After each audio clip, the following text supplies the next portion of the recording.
hell of an ending episode, dude. Hell of an ending episode to a season that I thought was well done. It was well done. This had some movie quality fireworks too, if you guys weren't paying attention. It was very movie-esque. So I feel like Cloverworks is just like, you know what? If we're going out with a bang, then we just gonna let these fireworks bang. And I like the subtle hint at season 2, because if you've seen the post-credit scene, right? Even the casual I love you, that coming out, that was, you guys were probably waiting on that all season. I know it.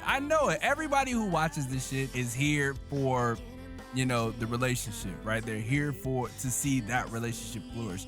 And Gojo didn't hear it, obviously. You know, Gojo didn't hear it. He was asleep. But even Marin uttering that and not getting super duper flustered at the end, because she did that a lot throughout the season. So obviously they've come a long way. And then the see you later shit, right? The see you later, the subtle hint at season 2 was really nice. It was a nice touch, but this was a really well directed and well shot episode, right? Not even just well shot, because obviously it's animated, but the angles that they took were super sick. I was thoroughly fucking pleased at it. From Gojo never going to a fireworks festival and getting to go with somebody he cherishes, right? The confirmation that this isn't just a one-time thing, because you guys know that Gojo is still like teetering, right? He's wavering on whether or not his like friendship with Marin is real, you know, and it's not just, you know, placated on cosplays and stuff like that. The confirmation of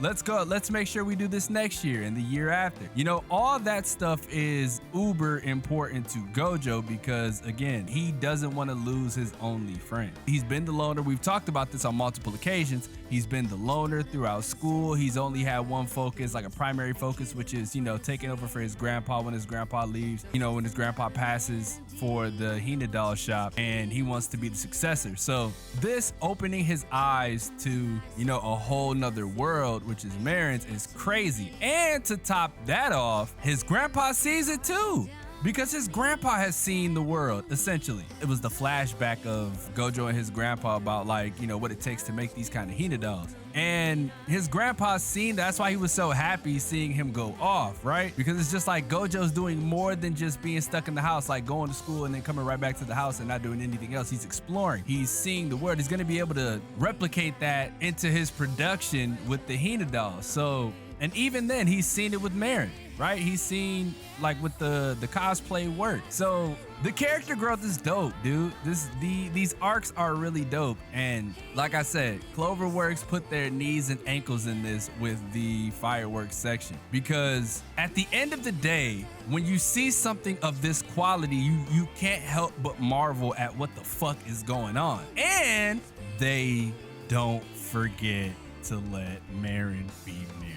Right? You can have all this buildup. You know what I'm saying? You can have all this buildup. You can have all this pizzazz, all this like this feel-good music going on that makes it look like it's about to climax, and, you know, some super duper emotional stuff is about to go down. But at the end of the day, Marin is still Marin, and that was super dope throughout this entire episode, because they let you know. Right? They let you know, like, it's some romantic shit going on right now. It's some super romantic shit, like romantic thoughts and, you know, all this cool stuff, because Gojo's never experienced this once in his life. To see that is dope. The comedic aspect always got to be sprinkled in. And I like how it's not forced, right? A lot of times when you watch rom-coms, this shit is forced. They force the living fuck out of this shit. But to have it feel very natural, because that's what's been set from day one. It feels great, right? It feels great. And then you had the whole school sequence and them chilling and watching movies and, you know, just living life on a summer vacation. This shit was it was satisfying. This is probably one of the most satisfying endings to a season that I've had. And before we get even further, like, out of the realm of possibilities with this anime, like talking about this episode, did you see the nods to horror movies, right? Did you see the nod to Texas Chainsaw Massacre and the original Ring, which was I forgot what the name was in Japanese, but yeah, you get the point. You get the point. It was either The Grudge or The Ring, one of the two. It was sick. The pool scene is dope because they're still sharing that, you know, we have love for things that don't really make sense to other people, but we love it, so that's what matters. Everybody has that one thing that they love, and to be able to share that with somebody and not be judged for it is what everyone looks for in life. You know, we all look for somebody who loves you for you, and when you love shit that don't make sense to other people and may be scorned by other people, because that's been Gojo's thing, right? The thing that happened with the girl when he was younger. To have somebody who doesn't give a shit about that, you know, loves you for that, and lets you be you is super sick. And them sharing that moment was important. And then watching the movies, right? It's so normal, you know? It's so normal. And that in itself is dope because a lot of the times they try to, you know, make these shits seem overly like romantic, you know? A lot of times in rom-coms they try to make that shit seem overly romantic, but it was just a normal day, man, and that I appreciate that. Again, this is one of my favorite manga, right? Not top 10, not yet, obviously, because it ain't ended and we don't know like where the fuck it's going. It's one of my favorite.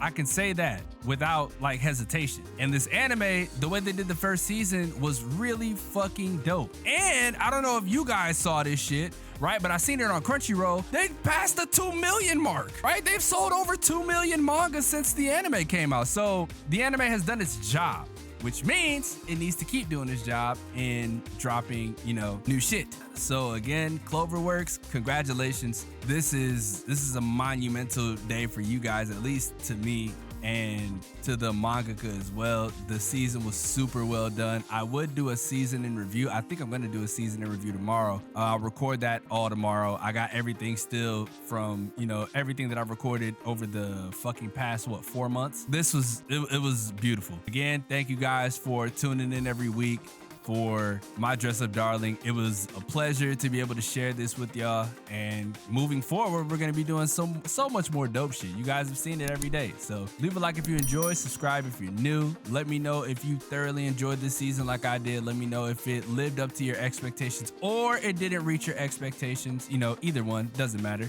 We'll still be making videos on this shit. Like I said, I got a seasonal review coming, and with that being said, it's your boy XDomoSenpaix, and I will see you guys in the next video.